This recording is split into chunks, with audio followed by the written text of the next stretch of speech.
சென்னையில காவல் ஆய்வாளர் ராஜலட்சுமி அப்படின்றவர் மேல லஞ்ச ஒழிப்புத்துறை ஒரு வழக்கு பதிவு செஞ்சிருக்காங்க. ஒரு காவல் பெண் ஆய்வாளர் ராஜலட்சுமி அப்படின்னு அவங்க வீட்டுக்கு ரைடு போறாங்க. ரைடு போய் பார்த்தா 3,14,000 ரூபாய் சொத்து இருந்தது. அதாவது சேமிப்பு தொகையே 80 லட்சம் ரூபாய் வச்சிருந்திருக்காங்க. சேமிப்பு தொகை 80 லட்சம் ரூபாய் இருந்ததாகவும், அது இல்லாம ஒரு 2.5 கோடி ரூபாய் உறவினர் குடும்பத்தினர் மீதும் மொத்தமா 5 கோடி சில்லற அவங்களோட புகார் அவங்க கிட்ட அவங்க வசம் இருந்ததாகவும் இதை முதல் தகவல் அறிக்கையா ஒருத்தங்க பதிவு பண்றாங்க. விபச்சார தடுப்பு பிரிவு, அதாவது பாலியல் குற்றத்தை தடுக்கிறதுக்காக உண்டான பிரிவு. இந்த பிரிவுல அவங்களுக்கு எப்படி, அந்த பிரிவுல இருக்கவங்களுக்கு எப்படி பணம் வரும்ன்றத இந்த நேர்காணல் மூலியமா சொல்லணும்னா, சென்னைக்குள் நிறைய இடத்துல மசாஜ் சென்டர்ஸ் இருக்கும். இப்ப சென்னையில 2000 இருக்குன்னு வச்சுங்க, நான் சொல்றது கம்மி, இருந்தது கம்மி. 2000 மசாஜ் சென்டர் இருந்துச்சுன்னா அதுல 200 பேர் தான் லைசன்ஸ் வச்சிருப்பான் ஸ்பான்னு சொல்லிட்டு. அது ஒரு பெரிய 3 ஸ்டார் ஹோட்டல்ல இருக்கிறதா இருக்கும், இல்ல மெயின் ரோட்ல இருக்கிறதா இருக்கும், இல்ல ஒரு தெரபிஸ்ட் வச்சு ப்ரொஃபஷனல் மசாஜ் சென்டர்ஸா இருக்கும். இந்த 1800 பேருமே மசாஜ்ன்ற பேரையில அங்க எல்லா விதமான பாலியல் தொடர்பான அனைத்து விஷயங்களும் நடக்கும். இப்ப ராஜலட்சுமி ஒரு பெண்ணா இருந்துகிட்டு விபச்சார தடுப்பு பிரிவுல இருந்துகிட்டு இவ்வளவு ஊழல் பண்ணி சேர்த்திருக்கான்றது ஒரு கேவலமான ஒரு விஷயம். ஆய்வாளர் ராஜலட்சுமியை காப்பாற்றணும்னு சொல்லிட்டு யாரும் நினைக்கல. இப்ப மாட்டிக்கிட்ட இவ்வளவு நாள் அவங்கள பாதுகாப்புலயே டிபார்ட்மெண்ட் உள்ளே வச்சிருந்தாங்க. இப்ப அவங்க மாட்டிக்கிட்டாங்க அப்படின்னும் போது அவங்கள யாரும் காப்பாற்ற மாட்டாங்க, அவங்களே தான் வரணும். ராஜலட்சுமி இந்த 2026 பிகினிங்லேயே ஒரு ஊழல் பெண் அதிகாரியா அளவுக்கு அதிகமான சொத்து சேர்த்ததுல மாட்டிக்கொண்டிருக்காங்க. இன்னும் பலர் இந்த லிஸ்ட்ல இருக்கிறாங்க. அவங்க மேலெல்லாம் நடவடிக்கை எடுக்கணும்னா அதெல்லாம் வானம் கீழே பூமி மேல போனா மட்டும் தான் நடக்கும். அங்கொன்று அங்கொன்று இங்கொன்று.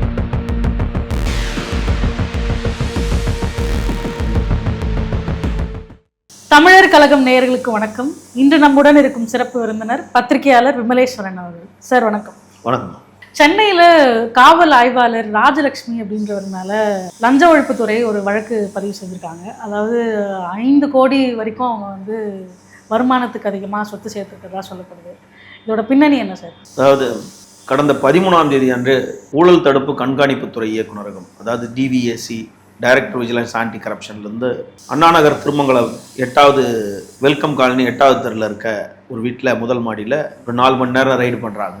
ரைடு பண்ணும்போது தான் தகவல் வெளியே தெரியுது. ஒரு காவல் பெண் ஆய்வாளர் ராஜலட்சுமி அப்படின்றவங்க அவங்க வீட்டில் எதுக்கு ரைடு போனாங்க அப்படின்றத ஊடகங்கள் வழியாக வந்த செய்திகளாகவும் ஆய்வு செய்த செய்திகள் மூலம் விசாரிச்சிங்கன்னா, இந்த ராஜலட்சுமி 1999ஆம் ஆண்டு காவல் பணிக்கு வந்திருக்காங்க. அதாவது 99 பேட்ச் சப் இன்ஸ்பெக்டராக வந்திருக்காங்க. 99 பேட்ச் சப் இன்ஸ்பெக்டர்னா அவங்க 2010-12 காலத்தில் காவல் ஆய்வாளராக பதவி உயர்வு பெறாங்க. இந்த காலகட்டத்தில் இவர் பணி செய்த இடங்கள் அனைத்துமே காவல் ஆய்வாளரான பிறகு பணி செய்த இடங்கள் முழுவதும் போக்குவரத்து பிரிவு, அதாவது போக்குவரத்து டிராஃபிக் இன்வெஸ்டிகேஷன்வாங்க, போக்குவரத்து பிரிவில் பணிபுரிந்திருக்காங்க. கலால் அப்படின்வாங்க, மது ஒழிப்புத்துறை, அதில் பணிபுரிந்திருக்காங்க. எக்கனாமிக்கல் அஃபென்ஸ் விங்குன்னுவாங்க, பொருளாதார குற்றப்பிரிவு, அதில் பணிபுரிந்திருக்காங்க. அதன் பிறகு ஏவிஎஸ், ஆன்டி வைஸ் ஸ்குவாட் அப்படின்வாங்க, அது விபச்சார தடுப்பு பிரிவு, பாலியல் தடுப்பு பிரிவு அப்படின்றது, அந்த பிரிவில் இவங்க பணிபுரிந்திருக்காங்க. இவர்கள் அதாவது 1/6/2017 முதல் இவங்க 1/6/2017 இவங்களோட சொத்து பதிப்பை தாக்கல் செய்திருக்காங்க, அரசுக்கு தாக்கல் செய்திருக்காங்க. 3,14,000 ரூபாய் அப்படின்னு சொல்லிட்டு இவங்க தன்னோட சொத்து 3,14,000 சம்திங், 14, 24 எது வேணா வரலாம். அவங்க ஒவ்வொரு ஆண்டும் காவல்துறையில் இருக்கவங்க, முதல் நிலை காவலர், ஏஆர் போலீஸாக இருந்தாலும் ஐஜி வரை, டிஜிபி வரைக்கும் தன்னுடைய ஆண்டு வருமானத்தை மார்ச் மாதம் இறுதிக்குள் சப்மிட் பண்ணதுக்கப்புறம் தான் அவங்களுக்கு ஏப்ரல் மாதம் சேலரியே கிரெடிட் ஆகும். இப்படி ஒரு ஃபெசிலிட்டி ஒரு சட்டம் இருக்குது காவல்துறையில். அப்படின்னும் போது இவர்கள் 2017ஆம் ஆண்டு 3,17,000 அப்படின்ற கணக்கு தாக்கல் செய்திருக்காங்க. 1/6/2017 30/6/2025 வரைக்கும் இந்த 8 ஆண்டு காலத்தில் இவர்களோட சொத்து மதிப்பு அந்த 3,14,000 372% இவங்களோட சொத்து மதிப்பு ஜாஸ்தி. அதாவது 300% இவங்களோட 372% கூடி 5 கோடியே 14-15 லட்சம் ரூபாய் கிட்ட இவங்களோட வருமானம் இருக்கு. சரி, இந்த வருமானம் இருக்கு, இதை எப்படி இவங்க கண்டுபிடிச்சாங்க அப்படின்னா, எப்பயுமே காவல்துறையில் இருக்க ஒரு ஊழல் காவல் அதிகாரிகள், காவலர்கள், இவர்கள் மீது அந்த காவல் நிலையத்தில் ஏதாவது இவர்களால் பாதிக்கப்பட்டவர்கள் யாராவது இருப்பாங்க, இல்லை இவங்களுக்கு பணம் கொடுத்து பாதிக்கப்பட்டவங்க இருப்பாங்க. சரி நம்ம காரியம் முடியணும் அப்படின்றதுக்காக பணத்தை கொடுத்து அந்த டைம் தப்பிச்சிருவாங்க. அதன் பிறகு இவங்களை விடவே கூடாது, என் காசை வாங்கிட்டாங்களா விடவே கூடாதான்ட்டு டிவிஎஸ்சிக்கு தொடர்ந்து புகார் அனுப்பிட்டே இருப்பாங்க. இப்போ ஊழல் தடுப்பு கண்காணிப்பு துறை வந்து நீங்க அப்பப்போ செய்தித்தாளில் படிச்சுட்டு இருந்தீங்கன்னா, இபி ஒயர்மேன் 3000 ரூபா வாங்கினாரு பிடிச்சிட்டாங்க, தாசில்தார் பட்டா வழங்குறதுக்கு 3000 ரூபா வாங்கினாரு, கோட்டாட்சியர் சர்வேயர் 2000 ரூபா வாங்கினாரு, 500 ரூபா வாங்கினாரு அப்படின்னு அடிக்கடி பிடிச்சதை நம்ம பார்த்துருப்போம். கையும் களமும் நிறைய பிடிச்சிருப்பாங்க. இந்த மாதிரி எல்லாம் இல்லாம ஏராளமான அதிகாரி, அதாவது டாப் மோஸ்ட் ஆபீசர்ல இருந்து கீழே இருக்க அதிகாரி வரைக்கும் ஊழல் தடுப்பு கண்காணிப்பு துறையில புகார் சென்று கொண்டுதான் இருக்கும். பல ஆண்டுகளா இந்த புகார்கள் வந்து எல்லார் மீதும் வந்து கொண்டுதான் இருக்கும். அதாவது டிவிஎஸ்சி மேனுவல்னு ஒன்று இருக்கு, அதாவது ஊழல் தடுப்பு கண்காணிப்பு துறையோட மேனுவல்னு ஒன்று இருக்கு. அது வந்து ஒரு 300-400 பக்கம் மேனுவல். எப்படின்னா, இன்னார் இவர்கிட்ட படம் கொடுத்தாரு, இவர் லஞ்சம் வாங்கிட்டாரு அப்படின்னா அது நடவடிக்கை எடுக்க மாட்டாங்க. இன்னார் 2ஆம் தேதி மதியம் 3 மணிக்கு இந்த டீ கடையில வச்சு இந்த பணத்தை வாங்கினாரு, நான் பார்த்தேன், இதுக்கு எவிடன்ஸ் இல்லைன்னா கூட பரவாயில்ல, அந்த டைம்லாம் சொல்லும் போது அவங்க இன்வெஸ்டிகேட் பண்ணிக்கணும் அப்படின்ற மாதிரி ஒரு புகார் 2 புகார் வந்தது. அதாவது ஊழல் தடுப்பு கண்காணிப்பு துறை இயக்குநரகமே சில நேரத்துல ஊழல்கள்ல சிக்கி இருந்த வரலாறுலாம் உண்டு. இந்த மாதிரி புகார் வந்தோன்னா என்ன பண்ணுவாங்க, நேராக போயிட்டு உங்க மேல புகார் வந்திருக்கு ஒழுங்கா இருங்க அப்படின்னு சொல்றவங்களும் இருக்காங்க.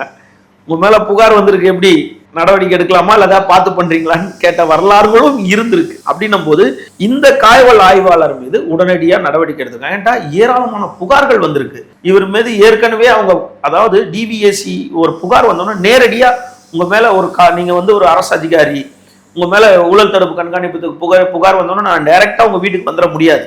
நான் வந்து டிவிஎஸ்சி அதிகாரினா நான் வந்து எனக்கு யார் புகார் அனுப்புறாங்களோ அவங்களுக்கு ஒரு ரிப்ளை கொடுப்பேன். இந்த மாதிரி உங்க புகார் நாங்கள் ஏற்றுக்கொள்ளப்பட்டது, இந்த புகார் அந்த துறையில கொடுத்து நாங்கள் விசாரிக்கிறோம், அதாவது காவல்துறைக்கு நாங்கள் கொடுத்து விசாரிச்சுட்டு அவர்களோட ஒப்புதல்களோட நாங்கள் வந்து அந்த துறைக்கு அனுப்பி ஒப்புதலோட அவங்க மேல நடவடிக்கை எடுக்கிறோம் அப்படின்னு சொல்லிட்டு எல்லாருக்குமே ரிப்ளை அனுப்புவாங்க. இப்போ 100 புகார் வருதுன்னா 100 பேருக்குமே ரிப்ளை அனுப்புவாங்க.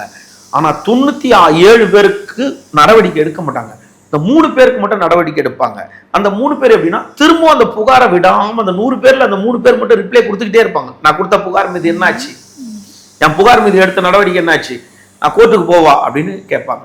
அந்த மாதிரி இவர்கள் மீது தொடர் புகார் வந்ததின் காரணமாக பச்சைக்குடி உயர் அதிகாரிகள் தரப்புல பச்சைக்குடி காட்டியிருப்பாங்க, அதாவது அப்ரூவ் பண்ணியிருப்பாங்க. அப்ரூவ் பண்ணோன்னே டிவிஎஸ்சில இருந்து உடனே அவங்க வீட்டுக்கு ரைடு போறாங்க.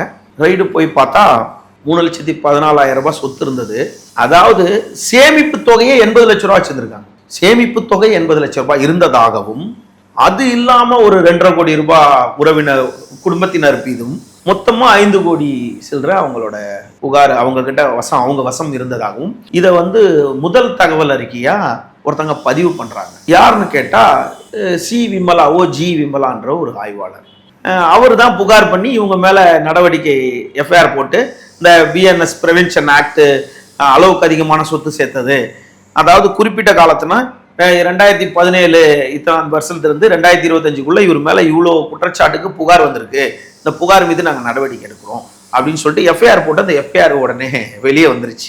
இவர்கள் வீட்டில் ரைடு போனோம்னா அது ஒரு பெரிய சர்ச்சை ஏற்பட்டோன்னே இந்த காவல் ஆய்வாளர் ராஜலட்சுமி தரப்புல என்ன சொல்றாங்க, இல்ல என் வீட்டில் வந்து ரைடு பண்ணிட்டு டிவிஎஸ்சி அதிகாரிகள் வந்து என் வீட்டில் எதுவுமே டாக்குமெண்ட்லாம் கிளியரா இருக்குன்னு எழுதி என்கிட்ட கொடுத்துட்டு போயிருக்காங்க, ஆனா என்ன ஆவாத அந்த விமலான்ற ஆய்வாளர் பேப்பரை வெளியே விட்டாங்க, சரி உங்களுக்குள்ள ஏன் ஆகல அப்படின்னு அவங்க தரப்பு சொல்றது என்னன்னா, நான் வந்து எக்கனாமிக்கல் அஃபென்ஸ் விங்ல வேலை பார்த்தேன், அப்ப இவங்களும் அங்க வேலை பார்த்தாங்க, மது ஒழிப்பு துறையிலேயே எக்கனாமிக்கல் அஃபென்ஸ்ல அந்த இன்ஸ்பெக்டர் வேலை பார்த்தாங்க. அந்த பொருளாதார குற்றப்பிரிவுல இந்த விமலா இன்ஸ்பெக்டரோட கணவர் வந்து ஒரு சர்ச்சையில மாட்டிக்கிட்டாரு, ஆனா பாரபட்சம் பார்க்காம அவர் மேல நடவடிக்கை எடுத்தேன், அந்த நடவடிக்கை எடுத்ததுக்கு காரணமா இப்ப என்ன பழி வாங்குறாங்க அப்படின்னு சொன்னாலும் இதெல்லாம் ஏற்றுக்கொள்ளக்கூடியது கிடையாது. காரணம் என்னன்னா, அவங்க இருந்தது விபச்சார தடுப்பு பிரிவு. விபச்சார தடுப்பு பிரிவு அதாவது பாலியல் குற்றத்தை தடுக்கிறதுக்காக உண்டான பிரிவு. இந்த பிரிவுல அவங்களுக்கு எப்படி, அந்த பிரிவுல இருக்கவங்களுக்கு எப்படி பணம் வரும்ன்றத இந்த நேர்காணல் மூலமா சொல்லணும்னா, அதாவது 2017 அவங்க இருந்திருக்காங்க. 17 இருந்து அவங்க அதுக்கு முன்னாடி இருந்து இருக்கிறாங்க. பட் 17 இருந்து அவங்க மேல கணக்கு வழக்கு உயருது அப்படின்னு பாத்தீங்கன்னா 2021, 2020, 21, 22 வரைக்கும் பாத்தீங்கன்னா சென்னைக்குள் நிறைய இடத்துல மசாஜ் சென்டர்ஸ் இருக்கும். ஏராளமான, அதாவது ஒரு பகுதிக்கு ஒரு 10 மசாஜ் சென்டர் இருக்கும். இந்த 10 மசாஜ் சென்டர்ல ஒரு பகுதியில 10 மசாஜ் ஸ்பா இருக்குன்னா அதுல 2 தான் முறையா லைசன்ஸ் வாங்கப்பட்டிருக்கும். இப்ப சென்னையில 2000 இருக்குன்னு வச்சுங்க, நான் சொல்றது கம்மி, இருந்தது கம்மி. 2000 மசாஜ் சென்டர் இருந்துச்சுன்னா அதுல 200 பேர் தான் லைசன்ஸ் வச்சிருப்பான் ஸ்பான்னு சொல்லிட்டு. அது ஒரு பெரிய 3 ஸ்டார் ஹோட்டல்ல இருக்கிறதா இருக்கும், இல்ல மெயின் ரோட்ல இருக்கிறதா இருக்கும், இல்ல ஒரு தெரபிஸ்ட் வச்சு ப்ரொஃபஷனல் மசாஜ் சென்டர்ஸா இருக்கும். இந்த 1800 பேருமே மசாஜ்ன்ற பேரையில அங்க எல்லா விதமான பாலியல் தொடர்பான அனைத்து விஷயங்களும் நடக்கும். இந்த காலகட்டம்னு பார்க்கும்போது அந்த 2017 இருந்து 2021 ஒரு குறிப்பிட்டு கம்மியா ஒரு 200 எடுத்துக்கும். 1800ல ஒரு 200 எடுத்துக்கும். ஒரு இன்ஸ்பெக்டர், அதாவது விபச்சார தடுப்பு பிரிவு 1, இவங்க இன்ஸ்பெக்டர் 1, இவங்க மட்டும் இருக்க மாட்டாங்க. 10 பேர் இருக்கலாம், 15 பேர் இருக்கலாம், 36 பேர் கூட இருக்கலாம். இவங்களுக்கு மேல ஏசி கொஞ்சம் பேர் இருக்கலாம், கான்ஸ்டபிள் இருக்கானா. பட் ஆய்வாளர் அப்படின்னு பார்த்தா இவங்க கிட்ட ஒரு 200 பேர் எடுத்துங்களேன். 200 பேர்னா அந்த காலகட்டத்தில் இப்போ வந்து ஸ்ட்ரிக்ட் ஆகினதுக்கு அப்புறம் அங்கங்க பிடிச்சதுக்கு அப்புறம் இப்போ லைசன்ஸ் இல்லாத நடந்துச்சுன்னா லைசன்ஸ் வச்சிருக்கவன் சொல்லிடுவான்ல, சார் நாங்க லைசன்ஸ் எடுத்து நடத்துறோம், அங்க ஒருத்தன் தவறா நடத்திட்டு இருக்கான் சார், அது வேற மாதிரி நடக்குது சார் அப்படின்னு சொல்லிடுவாங்க. அவங்களே இன்ஃபர்மேஷன் கொடுத்துருவாங்க. Local law and order police பிடிப்பாங்க. இவங்க பிடிக்கிறது இல்லாம local law and order police பிடிப்பாங்கன்னு இப்ப சிட்டிக்குள்ள இருந்தவங்க ஃபுல்லா அந்த பக்கம் போயிட்டான். எங்க ஓரக்கொடம், சிங்கப்பெருமாள் கோயில், சோழிங்கநல்லூர், இந்த பக்கம் கொஞ்சம் பேர் போயிட்டு லைசன்ஸ் ஹோல்டர். பாதி பேர் இன்னமும் சென்னைக்குள் அங்கொன்றும் இங்க ஒன்றும் மசாஜ் சென்டர் நடந்து கொண்டுதான் இருக்கு, மாற்று கருத்தே கிடையாது. இல்லைன்னா சொன்னா யாரும் நம்ப மாட்டாங்க. எல்லா இடத்துலயும் நடக்குது. டோர் ஸ்டெப்ன்றாங்க, அது மசாஜ் ப்ரொஃபஷனல் தெரபிஸ்ட்னுவாங்க, ஸ்பெஷல் மசாஜ்னு போடுவாங்க, ஆல் டைப் மசாஜ்னுவாங்க, அதுக்கு கீழே அந்த கோட் வேர்ட்ல சர்வீசஸ்னு போடுவாங்க, இல்ல அந்த மெசேஜ்ல பிளஸ் பிளஸ் பிளஸ்ன்னு போட்டுருப்பாங்க. இந்த மாதிரி அதை ரெகுலரா அணுகிறவங்களுக்கு அதோட இது தெரியும். அப்படின்னும் போது ஒரு 200 பேர் அந்த மாதிரி தவறா இருக்கவங்ககிட்ட மாசம் 10,000 ரூபாய் அப்படின்னு சொல்லிங்கன்னு வச்சுங்களேன். அப்ப 100 பேருக்கு எவ்வளவு ஆச்சு? ஆயிடுச்சு, எங்கேயோ போயிடுச்சுங்களா உங்களுக்கு? அப்போ 2017 இருந்து வாங்க 2020 வரைக்கும் வாங்கியிருந்தாவே அது அப்போ எத்தனை லட்சம் வந்திருக்கும் அந்த அமௌண்ட். அப்போ ஒரு இன்வெஸ்ட்மெண்ட் பண்ணியிருந்தாங்கன்னா இன்னைக்கு அதோட மதிப்பு 5 கோடி இல்லை. அன்னைக்கு டக்குன்னு ஒரு இடத்த வாங்கிறாங்க, ஒரு பிளாட்டை வாங்கிறாங்க, ஒரு எப்படி வாங்க. இப்படி சம்பாரிச்சவங்க இந்த டைம்ல இப்ப சம்பாதிக்க முடியாது. இப்ப மொத்தமே 10,000, 50,000, 1 லட்சம் ரூபா தான் வரும். அதுல அவங்க பிரிச்சுக்கிட்டு எடுக்க முடியாது. ஆனா அந்த காலகட்டத்துல இஷ்டம் போல சம்பாரிச்சாங்க. இதுல இவர்கள் ஊழல் செய்யாத ராஜலட்சுமி ஒரு நேர்மையான அதிகாரின்னு சொல்றதுக்கு நான் வரவே இல்லை. ராஜலட்சுமி ஊழல் செய்திருக்காங்க அப்படின்றதுக்கு எவிடன்ஸ் நம்ம கிட்ட கிடையாது, டிவிஎஸ்சி தான் இருக்கு. ஆனா இந்த ராஜலட்சுமி ஊழல் செய்திருக்கிறதுக்கு நிறைய வாய்ப்பு இருக்கு. இந்த 3 வார்த்தையை கவனிக்கும். ஊழல் செய்திருக்காங்கன்றதுக்கு எவிடன்ஸ் நம்ம கிட்ட இல்ல, டிவிஎஸ்சி கிட்ட இருக்கு. ஊழல் செய்யலன்னு நம்ம சொல்லல, செய்யறதுக்கு ஏராளமான வாய்ப்புகள். காரணம் என்னன்னா இவர் எங்கேயுமே சட்டம் ஒழுங்குல குற்றப்பிரிவுல வேலை பார்க்கல. எக்கனாமிக்கல் அஃபென்ஸ் விங், மது ஒழிப்பு, கலால், இங்கெல்லாம் வந்து கலால் எல்லாம் நீங்க எங்கேயுமே போனா கூட மடியில வந்து பணம் வந்துடும், கான்ஸ்டபிள் வரைக்கும். இந்த கலால் சிட்டிக்குள்ள கிடைக்காது, மப்சல்ல போயிருப்பாங்க, அங்க இருப்பாங்க, இங்க இருப்பாங்க, நசரத்பேட்டையில் இருப்பாங்க, திருவள்ளூர்ல இருப்பாங்க, இந்த பக்கம் இருப்பாங்க. ஸோ அந்த மாதிரி அவுட்டர்ல இருப்பாங்க. அப்போ எக்கனாமிக்கல் அஃபென்ஸ் விங்கு, பொருளாதார குற்றப்பிரிவு, மது ஒழிப்பு, போக்குவரத்து புலனாய்வு, போக்குவரத்து அங்கெல்லாம் வந்தா போக மாட்டாங்க. பட் இங்கெல்லாம் வந்து இப்போ அவங்க ஏவிஎஸ், ஆன்டி வைஸ் ஸ்குவாட், இதுல வந்து 1 ஆண்டு தான் ஒருத்தர் வேலை பார்க்க முடியும். அதையும் மீறி ஒருத்தர் வேலை பார்க்கறாங்கன்னா ஆப்போசிட்ல இருந்து அதிகார பலம் இருக்கணும் அவங்களுக்கு. மற்ற அதிகாரிகளுக்கும் இதுல பங்கு இருக்குன்ற மாதிரி சொல்றீங்களா? மற்ற அதிகாரிகளுக்கு இது பங்கு இருக்குன்னு சொல்லல. ஒருத்தங்க 1 ஆண்டுகளுக்கு மேல அங்க இருக்கிறாங்கன்னா அவங்களுக்கு செல்வாக்கு இருக்கணும். இவங்க இவ்வளவு நாள் செல்வாக்குள்ள பதவியில தான் இருந்திருக்காங்க, செல்வாக்குள்ள பதவியில தான் இருந்திருக்காங்க. இப்போ இவங்க ஏன் ஸ்டேஷன்ல வந்து லா அண்ட் ஆர்டர் வேலை பார்க்கல? இவங்க கேரியர்ல ஏன் லா அண்ட் ஆர்டர் வேலை பார்த்த மாதிரி காட்டல, ப்ரொஃபைல்ல காட்டல? கிரைம்ல வேலை பார்த்துருக்கலாமே, இன்ஸ்பெக்டர், கிரைம் இன்ஸ்பெக்டரா இருக்கலாம், லா அண்ட் ஆர்டர் இன்ஸ்பெக்டரா இருக்கலாம், ஆலுமன் போலீஸ் ஸ்டேஷன்ல இருக்கலாமே. அப்போ இவங்க இருக்கிறது எல்லாமே ஒரு விங்கு டைப்லயே இருந்திருக்காங்க. இவங்க அந்த விங்லயே இருந்திருக்காங்க. அப்படின்னும் போது இவர்கள் அந்த பணம் சேர்த்து இருக்கிறதுக்கு 100% வாய்ப்புகள் இருக்கு. அதாவது டிவிஎஸ்சி தரப்புல இவர் அளவுக்கு அதிகமா சொத்து சேர்த்தது உண்மை அப்படின்னு எஃப்ஐஆர் போட்டாச்சு. அவங்க குற்றவாளி தான் அப்படின்னு சொல்லியாச்சு, குற்றம் சாட்டப்பட்டவர். அவங்க இல்லையான்னா அவங்க தான் நிரூபிக்கணும். நான் வந்து கிளீன் ஹேண்ட் அப்படின்னு அவங்க தான் நிரூபிக்கணும். கிளீன் ஹேண்ட்னு சொன்னா யாரும் நம்ப மாட்டாங்க. அப்போ டிவிஎஸ்சி தரப்புல ஏராளமான பேருக்கு புகார் கொடுத்திருக்கும் போது குறிப்பா வந்து ராஜலட்சுமி மட்டும் போனது, டிவிஎஸ்சி ஒருத்தர் மேல நடவடிக்கை எடுக்கிறதே பாராட்டக்கூடிய விஷயம். ஆனா ஒரே ஒருத்தர் மேல எடுத்துட்டு மீதி நிறைய பேர் என்ன, ஏராளமான பேர் ஏராளமான துறையில ஏராளமான புகார் வந்துட்டு இருக்கு. டிவிஎஸ்சி போது ஒரு டைரக்டர், டிவிஎஸ்சி டைரக்டருக்கு கீழே பல அதிகாரிகள் இருக்காங்க, பல எஸ்பிஸ் இருக்காங்க, பல பேர் இருக்காங்க, இன்ஸ்பெக்டர்ஸ், பல ஏசிஸ் இருக்காங்க. இவங்கெல்லாம் எப்படின்னு கேட்டா அவங்களே புகார் பதிவு செய்யறதுக்கு அவங்களுக்கு புகார் வர புகாரை வச்சு அவங்க பேர்லயே புகார் பதிவு செய்யறதுக்கு அவங்களுக்கு இடம் இருக்கு டிவிஎஸ்சி மேனுவல்ல. இப்போ ராஜலட்சுமி ஒரு பெண்ணா இருந்துகிட்டு விபச்சார தடுப்பு பிரிவுல இருந்துகிட்டு இவ்வளவு ஊழல் பண்ணி சேர்த்திருக்கான்றது ஒரு கேவலமான ஒரு விஷயம். ஆய்வாளர் ராஜலட்சுமியை காப்பாற்றணும்னு சொல்லிட்டு யாரும் நினைக்கல. இப்போ மாட்டிக்கிட்ட இவ்வளவு நாள் அவங்கள பாதுகாப்புலேயே டிபார்ட்மெண்ட் உள்ளே வச்சிருந்தாங்க. இப்போ அவங்க மாட்டிக்கிட்டாங்க அப்படின்னும் போது அவங்கள யாரும் காப்பாற்ற மாட்டாங்க, அவங்களே தான் வரணும். ஆனா ஊழல் செய்து தொட்டு சேர்த்தாங்கன்றதுக்கு ஒரு எவிடன்ஸ். ரெண்டாவது, அவர் இன்னொருத்தர் மீது புகார் செலுத்துறாரு. இவங்க அந்த இடத்துக்கு ட்ரை பண்ணாங்க. அப்புறம் அவங்க இன்னொரு புகார் வைக்கிறாங்க. என் கூட ஒருத்தர் பாண்டின்னு ஒருத்தர் ஒர்க் பண்ணாரு, அவரும் இதுல விபச்சார தடுப்பு பிரிவில் ஒர்க் பண்ணாரு, 1 வருஷம் தான் இந்த பதவியில் இருக்கணும், அவர் திரும்ப இங்க இருக்கிறதுக்கு முயற்சி பண்ணாரு, அவரை தூக்கி மீனம்பாக்கமோ திருசூலம் எங்கேயோ ஒரு இடத்துல போட்டாங்க, அவர் மூலியமா இந்த மாதிரி ப்ரெஷர் கொடுத்து எனக்கு எதிராக வேலை செய்யும். அப்போ மாட்டிக்கொண்டவர்கள் 1000 காரணம் சொல்லுவாங்க. அவங்க தப்பு, இந்த மழை பெஞ்சனால தான் மாட்டிக்கிட்டேன், புயல் அடிச்ச மாதிரி. ஆனா தன் ஊழல் பேர் வழின்றத கடைசி வரைக்கும் அவங்க ஒத்துக்க மாட்டாங்க. அவங்க ஊழல் பேர் வழி தான் அப்படின்றதுல இவ்வளோ கண்ணுக்கு தெரிந்து இவ்வளோ சொத்து இருக்குன்னா இப்போ கண்ணுக்கு தெரியாம வாங்கி காலியானது ஆடம்பரம் பண்ணதெல்லாம் எவ்வளோ இருந்திருக்கும் அப்படின்னு பார்க்கும்போது, இந்த காவல் ஆய்வாளர் விபச்சார தடுப்பு பிரிவில் இருக்காங்க. அதாவது சில காவல் ஆய்வாளர்கள் மகளிர் காவல் நிலையத்தில் எதுக்கு கொண்டு வந்தாங்க? ஒரு மகளிரோட காவல் நிலையம்ன்றது மகளிருக்கு அவங்களுக்கு உண்டான நியாயம் கிடைக்கிறதுக்கு. கடந்த சில மாதங்களுக்கெல்லாம் முன்னாடி பார்த்தீங்கன்னா திருமங்கலத்தில் இந்த சைடில் ஏதோ ஒரு காவல் நிலையத்தில் ஒரு ஆய்வாளர், இவருக்கு பேர் லட்சுமின்ற பேர் கொண்டவங்க தான், அவங்க என்ன பண்ணிட்டாங்க, விஜயலட்சுமி சம்திங் நினைக்கிறேன் அவங்க பேரு, பாதிக்கப்பட்ட பெண்ணுக்கு சப்போர்ட் பண்ணாம எதிர்த்தரப்புக்கு ஆதரவா இருந்தாங்க. அவங்க உடனே காத்திருப்போர் பட்டியல் மாற்றப்பட்டு அவங்க வேற இடத்துல பணிக்கு வந்துட்டாங்க. ஆனா நியாயமான பனிஷ்மெண்ட் அவங்களுக்கு கிடைக்கல. அந்த மாதிரி இவர் ஒரு பெண்ணா இருந்துகிட்டு அந்த துறையில பணி புரிஞ்சுட்டு அப்போ விபச்சார தடுப்பு பிரிவுல இருந்தாங்கன்னா இவங்க எவ்வளவு பாலியலுக்கு வழிவகுத்து இருக்கிறதுக்கு பணம் கொடுத்துருப்பாங்க. நம்ம சிந்தனை அப்படிதான். ஒரு பத்திரிகையாளரா இந்த தப்பு பண்ணியிருந்தாங்கன்னா இவங்க என்ன தப்பு பண்ணியிருப்பாங்க அப்படின்ற ஒரு கோணத்துலதான் ராஜலட்சுமி பத்தி இப்போ வழக்கு ஊழல் தடுப்பு கண்காணிப்பு துறையில வழக்கு பதிவு செய்திருக்காங்க. இப்ப அவங்க மேல குற்றச்சாட்டு இவங்க மேல குற்றச்சாட்டுலாம் வச்சோன்னே அது காவல்துறைக்கே போய் காவல்துறை உயர் அதிகாரி தரவுல இவங்க விசாரிக்க கூடாது, அவங்க விசாரிக்கணும். அதாவது வடிவேல் கூட படத்துல சொல்லான நான் ஏட்டையா கூட தான் கோர்ட்டுக்கு போவேன் அப்படின்னு ஒரு அக்யூஸ் சொல்ற மாதிரி இன்னைக்கு அவங்க குற்றவாளி, இவங்க என்ன விசாரிக்க கூடாது, அவங்க என்ன விசாரிக்க கூடாது அப்படின்னா அப்போ இன்னொரு ஊழல் அதிகாரி கையில வந்துச்சுன்னா இவங்களை காப்பாற்றப்பட்டுருவாங்கல்ல. அதனால ராஜலட்சுமி இந்த 2026 பிகினிங்லேயே ஒரு ஊழல் பெண் அதிகாரியா அளவுக்கு அதிகமான சொத்து சேர்த்ததுல மாட்டிக்கொண்டிருக்காங்க. இன்னும் பலர் இந்த லிஸ்ட்ல இருக்கிறாங்க.